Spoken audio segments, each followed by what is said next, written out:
नमस्कार, स्वागत है आपका बिहार समाचार में। बिहार में तेजस्वी यादव की सरकार बनने जा रही है और नीतीश कुमार हार जाएंगे, ऐसा लगभग सभी चैनलों के एग्जिट पोल का कहना है। और अब रही बात मतगणना के बाद चुनाव रिजल्ट की, तो वहां भी हैरान कर देने वाले मामले सामने आए हैं। तो आज की बड़ी खबरों पर बात करने से पहले आपसे अनुरोध है, कृपया वीडियो को एक लाइक अवश्य कर दीजिएगा। आपका लाइक करना ही हमारे मेहनत का फल होता है। आपका एक लाइक हमारे लिए बहुत ही जरूरी होता है।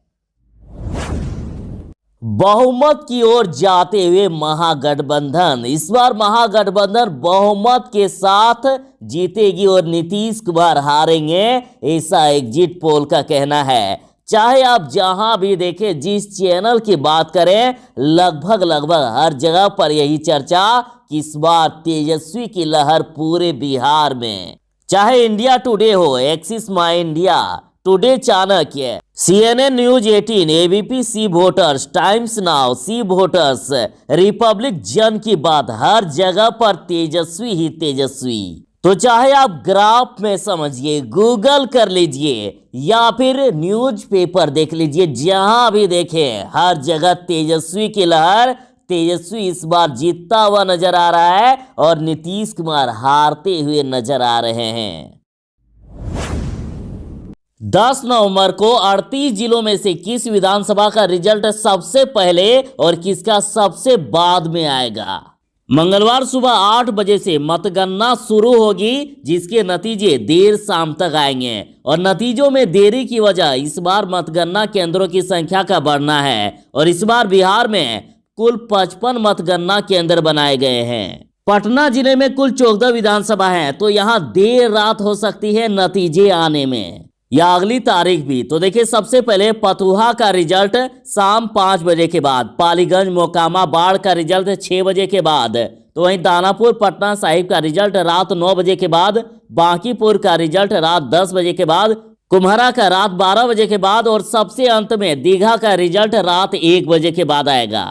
गया जिले में शाम 6 बजे के बाद ही नतीजे आएंगे, तो गया शहर का रिजल्ट शाम 6 बजे के बाद, सबसे अंत में वजीरगंज का रिजल्ट रात 8 बजे के बाद। भागलपुर में शाम 5 बजे के बाद, तो वीरपुर का रिजल्ट शाम 5 बजे के बाद, और सबसे अंत में भागलपुर का रिजल्ट रात 8 बजे के बाद। मुजफ्फरपुर में सबसे पहले सकरा का रिजल्ट 5 बजे के बाद, तो वहीं सबसे अंत में मुजफ्फरपुर का रिजल्ट शाम 7 बजे के बाद। अब कुछ अन्य जगहों की बात, तो अरवल का 5 बजे के बाद, शेखपुरा का 4 से 5 के बीच, शिवहर का 6 बजे के बाद, लखीसराय का 8 से 9 के बीच, पश्चिमी चंपारण का 5 से 7 के बीच, पूर्वी चंपारण, सीतामढ़ी, मधुबनी का 5 से 7 के बीच, सुपौल का 6 से 7 के बीच, अररिया का 5 से 7 के बीच, वहीं बेगूसराय का 5 बजे के बाद, और बेगूसराय खास का 9 बजे के बाद। इस बार एग्जिट पोल में मुरझाया कमल, भभक कर जला लालटेन। कांग्रेस प्रवक्ता ने कहा है कि विगत 15 वर्षों का गुस्सा आम आदमी ने अपने मतदान के रूप में ईवीएम में कैद कर दिया है। बिहार के निरंकुश सत्ता के खिलाफ ये जनमत है। नीतीश कुमार ने जिस प्रकार से लॉकडाउन में बिहार के लोगों को अपने राज्य में आने से मना किया था, वैसे ही इस बार बिहार के लोगों ने उनको दोबारा सत्ता में आने से रोक दिया है। जदयू की तरफ से दावा किया गया है कि एनडीए जीतेगा 170 प्लस सीटें। भाजपा प्रदेश अध्यक्ष डॉक्टर संजय जायसवाल ने कहा है कि एनडीए को 3/4 बहुमत मिलना तय है, 170 प्लस सीटें आएगी एनडीए के पास। संजय जायसवाल ने कहा है कि एग्जिट पोल उच्च और मध्यम वर्ग के लोगों के मतों तक ही सीमित रहता है। झोपड़ी में रहने वाले यानी गरीब, शोषित और वंचित वर्ग तक एग्जिट पोल की पहुंच नहीं होती है। यह गरीब के मत को नहीं बताता। गरीब वर्ग पूरी तरह से प्रधानमंत्री नरेंद्र मोदी के साथ है। इस वर्ग का वोट एनडीए के साथ एकजुट है और एनडीए को इस वर्ग का वोट जमकर पड़ा है। अतः इस बार भी नीतीश कुमार की सरकार बनेगी।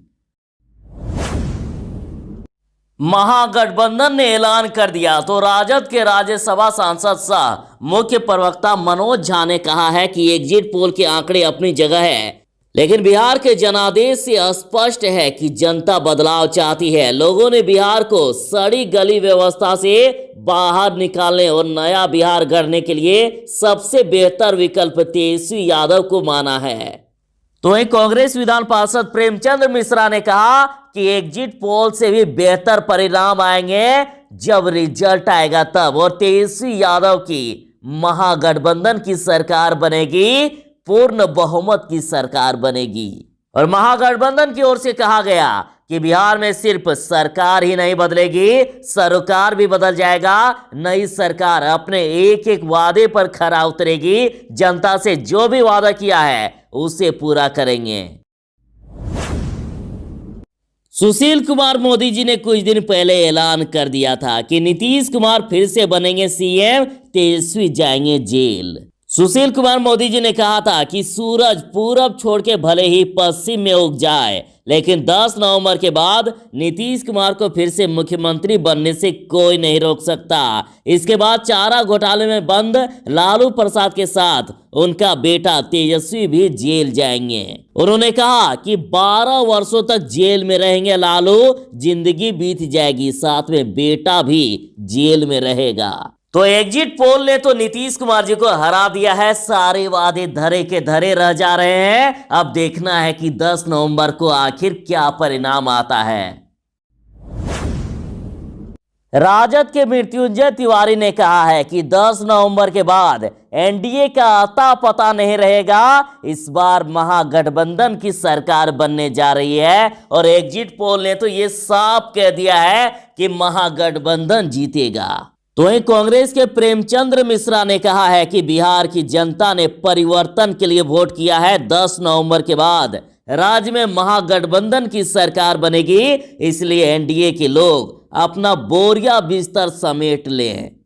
उन्होंने एनडीए के लोगों को बोरिया बिस्तर समेट लेने के लिए कहा। रिजल्ट आने से पहले ही तेजस्वी को सीएम मानने लगे हैं कार्यकर्ता और तैयारी भी शुरू कर दी गई। तेजस्वी यादव को पार्टी के कार्यकर्ता प्रदेश का भावी मुख्यमंत्री मान चुके हैं। राबड़ी आवास के बाहर ही नहीं, पार्टी कार्यालय ने भी अब ऐसा ही मानकर काम करना शुरू कर दिया है। ज्यादातर एग्जिट पोल में महागठबंधन की सरकार बन रही है, इसलिए राजद समर्थकों के साथ लालू परिवार भी इसकी तैयारी में जुट गया है। एग्जिट पोल ने तो अपना फैसला सुना दिया, लेकिन जनता आखिर क्या कहती है, लोग क्या कहते हैं, तो सुनिए। कोई नीतीश को तो कोई लालू के लाल को बना रहा है सीएम। तो चलिए जानते हैं लोग क्या कह रहे हैं। तो दुर्गेश का कहना है कि सीएम पद के लिए तेजस्वी यादव सबसे प्रबल दावेदार हैं। एक युवा होने के नाते मुझे लगता है कि बिहार को बदलाव की जरूरत है और तेजस्वी यादव को छोड़ और कोई युवा चेहरा नहीं। स्मृति ने कहा कि बिहार में तेजस्वी की सरकार बन रही है। लोग बहुत नाराज थे नीतीश कुमार से, उन्होंने उतना काम नहीं किया जितना हमने उम्मीद रखी थी। तो वहीं आशुतोष ने कहा कि इस बार बदलाव जरूरी है। इस बार बिहार में राजद की सरकार बननी चाहिए, क्योंकि नीतीश कुमार जी ने 5 साल में कुछ नहीं किया, उनका एक प्रोजेक्ट भी पूरा नहीं हुआ। जो किए वह 10 साल में किए। 5 साल सरकार बचाने में चला गया, घोटाला छिपाने में चला गया। तो किसी ने चाहा कि नीतीश कुमार जीते, तो कोई कह रहा था कि भाजपा जीतना चाहिए। तो इस तरह से अलग अलग लोगों के अलग अलग मत। महाराष्ट्र वाले संजय ने गजब कह दिया। 10 नवंबर के पहले ही कर डाली बड़ी भविष्यवाणी। शिवसेना नेता संजय राउत ने कहा कि नीतीश जी बहुत बड़े नेता हैं, वो अपनी पारी खेल चुके हैं। अगर कोई नेता कहता है कि ये मेरा आखिरी चुनाव है, तो उन्हें सम्मान के साथ विदाई देनी चाहिए। बिहार की जनता इस विदाई के मौके का इंतजार कर रही थी। इस चुनाव में जनता उनको रिटायर कर देगी। कहने का मतलब है कि शिवसेना नेता संजय राउत को 10 नवंबर का इंतजार नहीं, अभी से वे एनडीए सरकार की विदाई तय मान रहे हैं। अब बिहार में नई सरकार की आहट सुनाई देने लगी। राजद कार्यकर्ताओं को पार्टी का फरमान कि नतीजे के दिन आतिशबाजी, हर्ष फायरिंग पर रोक, विरोधियों के साथ भी अशिष्ट व्यवहार बर्दाश्त नहीं। तेजस्वी यादव ने चेतावनी देते हुए कहा है कि राजद के सभी कार्यकर्ता स्मरण रखें, 10 नवंबर को चुनाव परिणाम कुछ भी हो उसे पूरे संयम, सादगी और शिष्टाचार से स्वीकार करना है। अनुचित आतिशबाजी, हर्ष फायरिंग, प्रतिद्वंदियों अथवा उनके समर्थकों के साथ अशिष्ट व्यवहार इत्यादि किसी कीमत पर स्वीकार नहीं होगा। दरअसल तेजस्वी यादव और उनकी पार्टी राजद को लगता है कि चुनाव परिणाम के दिन महागठबंधन की जीत होती है तो पार्टी के कार्यकर्ता सड़क पर जुलूस निकालेंगे और हर्ष फायरिंग करेंगे, और इससे पहले ही तेजस्वी यादव जी ने चेतावनी दे दी है। बिहार के डिप्टी सीएम की कुर्सी पर कांग्रेस पार्टी की नजर। एग्जिट पोल में महागठबंधन के बढ़त के बाद राहुल के निर्देश पर बन रही है रणनीति। तो चाहे आप जहां भी देखें, जिस चैनल की भी बात करें, हर जगह पर यही कहा जा रहा है कि महागठबंधन इस बार भारी मतों से विजय होने वाला है। किसी ने तो ये कह दिया कि 180 तक सीट आ सकती है या इससे भी ज्यादा, और कांग्रेस को 70 सीटें दी गई थी, जिसमें से कांग्रेस को भी 35 से 40 सीट जीतने की संभावना जताई जा रही है। तो अब ये खबर आ रही है कि यदि महागठबंधन की सरकार बनती है तो कांग्रेस की नजर उप मुख्यमंत्री की कुर्सी पर बनी हुई है।